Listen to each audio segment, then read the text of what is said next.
वानराणामधीशं रघुपति प्रिय भक्तं वातजातं नमामि। गुरु सच्चिदानंद श्यावर रामचंद्र महाराज की जय। आज श्री नरेंद्र कुमार सलाथिया जी अपने निवास स्थान पर अपने माता जी के आशीर्वाद से, पत्नी स्नेहलता के सहयोग से, आप सबकी शुभकामना से बच्चे के अंदर एक हौसला आई, जो आज अपने इस निवास स्थान पर रामायण में अंकित श्री सुंदरकांड का पाठ करवाया। इसके लिए इस परिवार को बहुत बहुत आशीर्वाद, बधाई हो, मुबारकबाद हो। ऐसे ही नरेंद्र कुमार अपने परिजनों के साथ बैठकर नित्य कीर्तन, सत्संग, धार्मिक कार्य करते रहे, क्योंकि परिवार होता ही इसीलिए है कि हम सब कभी न कभी इकट्ठे होकर भगवत कीर्तन करें, भगवत चिंतन करें, भगवत स्मरण करें, उनका ध्यान करें। देखो, सभी प्राणी अपने अपने प्रारब्ध के मुताबिक जीवन यापन के लिए धनार्जित करते हैं, पुरुषार्थ करते हैं, मेहनत करते हैं, और कुछ न कुछ सबको सफलता मिलती है। इस संसार में चाहे कितनी ही बड़ी सफलता क्यों न मिल जाए, फिर अभी हमसे कोई न कोई आगे होता है ना। अगर लाख रुपया रोज कमाओ तो करोड़ रुपया रोज कमाने वाले हैं। अगर 100 रुपया रोज कमाने वाले हैं तो 10 रुपया भी नहीं कमाने वाले हैं। संसार की व्यवस्था जो है, ये बड़ा अद्भुत परमात्मा ने बनाया। परमात्मा तो अपने तरफ से सभी मनुष्य को एक जैसा पूंजी दे रखा है। परमात्मा ने अपने तरफ से पूंजी देने में कोई कसर नहीं रखी है। लोग कह देते हैं ना कि मुझे 10,000 लोन मिलता तो हम ये कर देते, 1 लाख लोन मिलता तो ये कर देते, 1 करोड़ मिलता तो ये कर देते। कर तो देते, लेकिन हुनर होगा तभी तो कर देते, पैसे से तो होता नहीं। मैं अक्सर अभी कहता हूं कि न्यूयॉर्क में, विदेश में एक आदमी आज भी है जिसके नाम पर 2 करोड़ रुपया है चालू खाता में, और 80-90 लाख रुपया फिक्स डिपॉजिट किए हुए हैं। 3-3.25 लाख रुपया महीने उसकी पेंशन आती है, सूद, और खर्च महीने का उसका है 400 रुपया महीना, और खाता है कूड़ेदान से रोटी निकाल करके। घटना यूं घटी कि बचपन में उसके माता पिता खत्म हो गए और लोगों ने उसको पाल पोस करके बड़ा किया। दया है, दया आ गई, लोगों ने पाल पोस के बड़ा करता। जब वो चलने फिरने लायक हो गया, 8-9 साल का हो गया, तो घर से लोगों ने उसको निकाल दिया। और जब निकाल दिया तो कोई उसको अपने घर रखने को तैयार नहीं। अब भूख से तड़प रहा था, बेचैन था, प्यास लगी हुई थी, करे तो क्या करे। इतने में क्या देखा कि एक दंपति रात की रोटी, कुछ सब्जी, कुछ अचार, डबल रोटी के कुछ पीस वो कूड़ा में फेंक रहे थे। गाय गुई नहीं होगी, फेंक रहे थे। तो ललक के वो रोटी ले ली, जो अचार था वो ले लिया और उसको खाया। अब उसको बड़ा इत्मीनान से पानी मिल गया, पानी पी लिया और उसको नींद आ गई, चैन पड़ी जीवन। कहां से शुरुआत हुई? कूड़ेदान की 4 रोटी खाकर। अब वो रोज उस कूड़ेदान में कोई ना कोई रोटी फेंक देता था और उसको खा लेता था उठा के। उसका जीवन यापन चलने लगा। आज भी वो इंसान है। 4-5 महीने पुराना अखबार का ये लेख है। अब वो बचपन से रोटी खाने की तो आदत थी, ये प्रकृति प्रदत्त है। भूख तो सबको लगती है, क्या राजा, क्या गरीब, क्या छोटा, क्या बड़ा, क्या औरत, क्या मर्द, भूख तो सबको लगती है। उसके रोटी का इंतजाम हो गया और उसमें वो संतुष्ट हो गया। अब खाली टाइम क्या करे? तो कुछ भिखमंगे मिल गए उसको।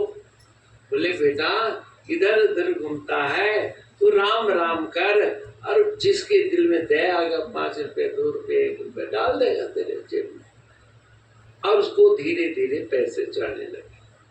कभी कोई उठा के ले जाए, क्योंकि पैसा कमाया तो सही लेकिन संभालने उसको नहीं आता था।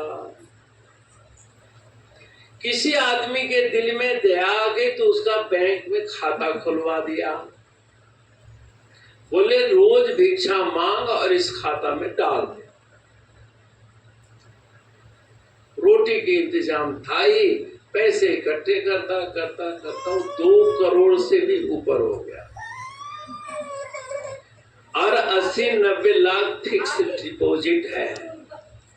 2.5-3 लाख रुपया पर मंथ आमदनी है और उस पैसे को फिर बैंक में डाल देता है। लेकिन परमात्मा की कृपा ऐसी नहीं हुई, कोई उसको बुद्धि देने वाला मिले। उसको बुद्धि नहीं मिली। पुरुषार्थ किया, पैसा इकट्ठा किया, और आज का लोग कहते हैं कि महाराज पैसा हो तो सब अकल भी आ जाती है, सब अपने हो जाते हैं। राम को ऐसा नहीं होता है। उसके पास कितने रुपए हैं? करोड़ों करोड़ रुपए हैं, लेकिन आज भी वो कूड़े की रोटी खाता है। आज 400 रुपए कभी चाय कभी पकौड़े ऐसे खाने में लगते हैं तो लगते हैं, ये तो वो भी पैसा बचा हुआ है। इससे ज्यादा उसकी सोच ही नहीं बढ़ी। न उस आदमी ने परमार्थ किया, न स्वार्थ यानी आत्म शांति के लिए कुछ किया, ना कुछ किया ना कुछ किया। व्यर्थ की जिंदगी उसकी बीत रही है बेचारे की। इसीलिए संत लोग कहते हैं कि बेटा परम पिता परमात्मा ने तुम्हें संपूर्ण पूंजी दे के भेजा है, स्वस्थ शरीर और स्वस्थ बुद्धि।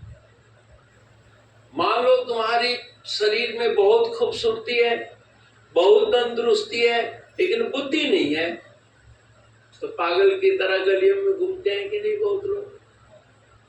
तब हम लोग दया करते हैं, अरे इतनी सुंदर शरीर, इतना तगड़ा शरीर, बस इसको थोड़ी सी बुद्धि कोई दे देता। लेकिन बेटा बुद्धि भिक्षा में नहीं मिलती। बुद्धि कहीं कूड़ादान में फेंका हुआ नहीं मिलता। तो कहाँ मिलता है? नमो सद्गुरुं बुद्धि विद्या प्रदाता। गुरु महाराज जी बुद्धि देते हैं और विद्या देते हैं। श्री हनुमान जी की भक्ति से क्या मिलती है? पहला लक्ष्य बताया, बुद्धिहीन तनु जानिके सुमिरौ पवन कुमार, बल बुद्धि विद्या देवमयी हरौ कलेश विकार। परमात्मा क्या देते हैं? बल देते हैं, बुद्धि देते हैं, विद्या देते हैं। बल यानी तंदुरुस्ती, ताकत। बुद्धि यानी समझ, अच्छे बुरे अपने पराये।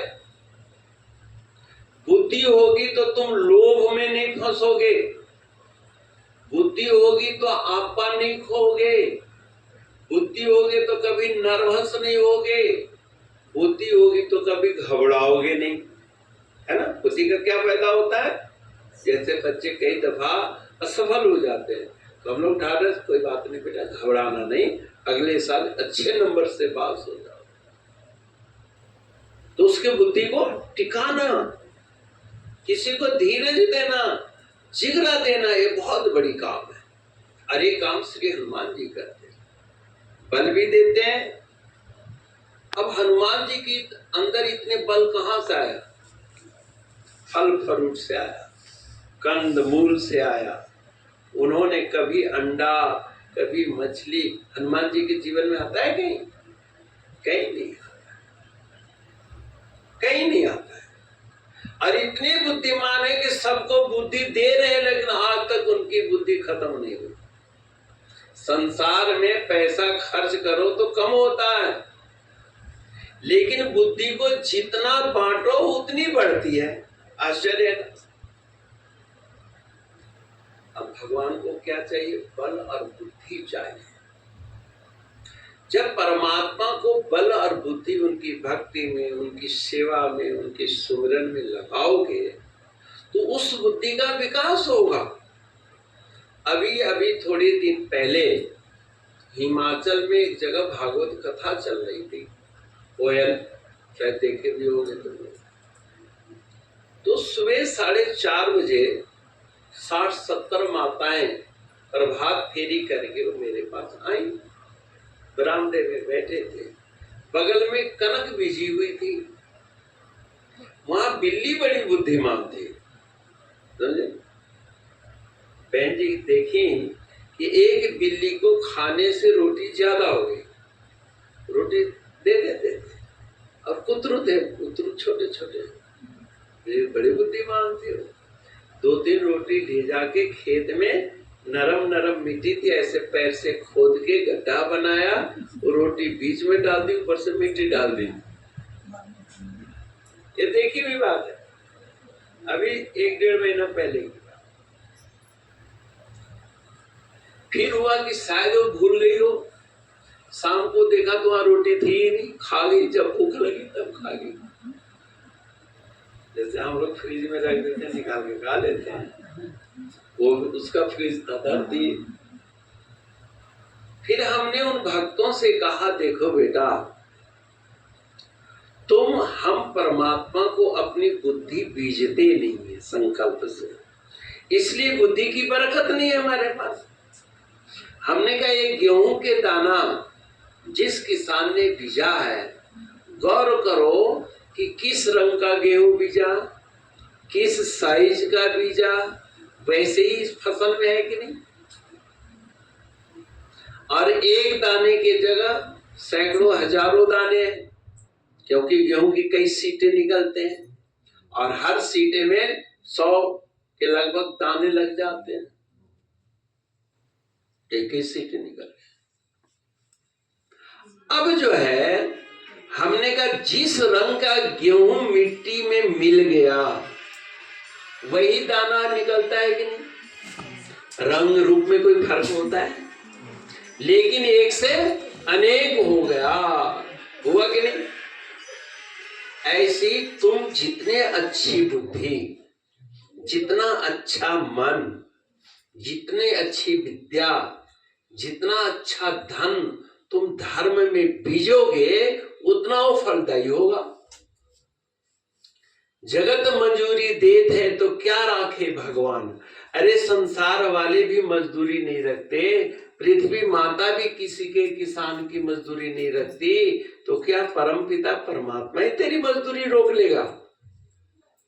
लेकिन तू आज बीज और सोचे कि तुरंत कल हम 10 किलो अनाज निकाल लें, ऐसा नहीं। उसका देने का प्रोसेस है, 6 महीना तो लगेगा ही भाई। क्यों? कि सिर्फ तेरे को ही दाना नहीं देना है, उसने गऊओं के लिए तोड़ी भी तो देनी है। जिस पशु ने, जिस बैल के द्वारा वो गेहूं पैदा हो रही है, जिस गाय से दूध मिल रहा है, उसके लिए हमारे पास है कोई चिंता? अगर परमात्मा इतना गेहूं और इतनी तूड़ी न दे तो गैया भूखी मर जाए बेचारे, समझ गए? तो जिस तरह से तुम शुद्ध गेहूं बीजते हो तो गेहूं काटते हो, ऐसी जितना शुद्ध मन, जितना पवित्र मन परमात्मा के चरणों में बीजोगे, यानी ध्यान करोगे, पूजा करोगे, तो ऐसे ऐसे अनेक बुद्धि विचार के रूप में प्रकट होंगे तेरे पास। एक बुद्धि से तुम इतना उत्थान कर रहे हो, इतनी उन्नति कर रहे हो, तो तेरे बच्चों में भी तो बुद्धि मिलेगी। लेकिन बच्चों को बुद्धि लेने के लिए भी प्रयास करना पड़ेगा। भक्ति में हम लोग कहते हैं, हमने पूछा तुमने आरती की बेटा? बोले दादी ज्योत जगा लेती है, ये सासू माँ का काम है। वाह रे वाह। तो सासू माँ बैठे बैठे खाना खा लिए, तुम क्यों खाती हो? सासू माँ ने अपना ब्रूस कर लिया, तुम क्यों ब्रूस करते हो भाई? परमात्मा ने तुम्हें दांत दिया है ना, तो इसका सफाई क्या परमात्मा ही करेगा? कह दो कि परमात्मा तूने दांत दिए तो ही ब्रूस कर। नहीं, ऐसा नहीं होता है। परमात्मा ने हरि कृपा कर जन्म दियो जगमात पिता द्वारे। परमात्मा ने कृपा करके सुंदर शरीर, सुंदर आंख, सुंदर मुख दिया है, दिल दिमाग दिया है, लेकिन इसकी संभालने का काम तुम्हें ही करना पड़ेगा भाई, तुम्हें ही करना पड़ेगा। हनुमान चालीसा में क्या लिखा है? आपन तेज संहारो आपे, और तीनों लोग हांकते कांपे। अपने तेज संभालो। बच्चों को सीख दो कि बेटा हमने तेरे लिए सब कुछ दे दिया, लेकिन दी हुई बुद्धि को, दी हुई परवरिश को संभालना तो तुमने है ना। नहीं, ये मम्मी पापा का काम है। तो मम्मी पापा कपड़े धो सकते हैं, लेकिन बुद्धि नहीं धो सकते। मम्मी पापा कपड़े को प्रेस कर देते हैं, लेकिन तेरे विचारों को प्रेस नहीं करेंगे। तेरे आलस प्रमाद को कैसे दूर करेंगे भाई? नहीं करेंगे। अर्जुन युद्ध भूमि में बैठा, महाराज मेरा मन बहुत परेशान है, मैं बहुत दुखी हूं, मेरा मन सुख रहा है, परेशान है, चंचल है। चंचलम ही मना कृष्णा, मेरा मन अत्यंत चंचल है, स्थिर नहीं है, मेरे अंदर घबराहट है। भगवान ने कहा मयर्पित मनोरबुद्धि, मन और बुद्धि को मेरे को दे दे। ले लो महाराज, लेकिन अशांत मन मुझे नहीं चाहिए। घुना हुआ बीज पृथ्वी लेगी। अगर घुन लगा हुआ तुम दाना बीजोगे तो अच्छे दाने उगेंगे क्या? बीज के लिए तुम साफ दाने रखते हो, ऐसे ही ध्यान के लिए भी साफ उत्साही मन, प्रसन्न मन, पवित्र मन लगाओ। और पवित्र समय दो। पवित्र समय सुबह का होता है, ब्रह्म बेला। तब जो है तुम्हारे अंदर अपने आप शक्ति आ जाएगी, अपने आप।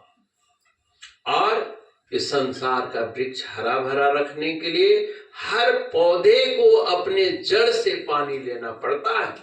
ऐसे हर इंसान को छोटा या बड़ा अपने मुख से खाना पड़ता है, अपने बुद्धि से उसको सोचना पड़ता है क्या करूं और क्या न करूं।